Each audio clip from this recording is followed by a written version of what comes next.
What's up, tech fanatics? Strap the hell in because today, we're blasting off into the absolutely mind-blowing universe of rocket-powered madness. Yeah, you heard me right, we're talking about a rocket so insanely badass, it'll make your jaw hit the floor and your eyeballs pop out like you just saw a damn UFO. Now, you're probably sitting there wondering, what the hell makes this rocket so damn special? Well, buckle up, Buttercup, because this ain't your grandma's rusty firecracker. This beast is built with the slickest, easiest controls you've ever laid your damn fingers on, perfect for newbies and rocket pros alike.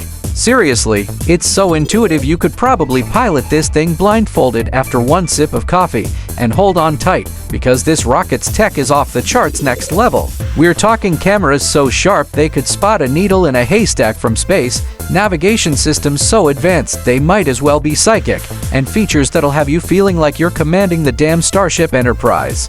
This isn't just a rocket, it's a freaking tech masterpiece. But wait, here's the kicker. The performance on this baby is so damn professional grade, it'll blow the socks off any hobbyist or expert. Power? Precision?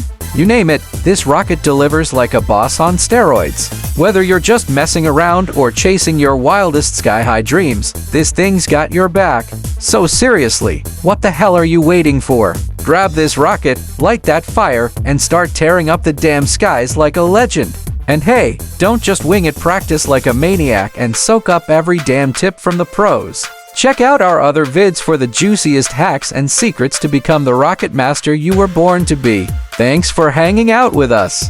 If this video rocked your world, smash that thumbs up button like there's no tomorrow and hit subscribe on our channel, Knowledgeable Tutorial, for the most insanely exciting tech content on the planet. Until next time, keep exploring and keep dreaming damn big.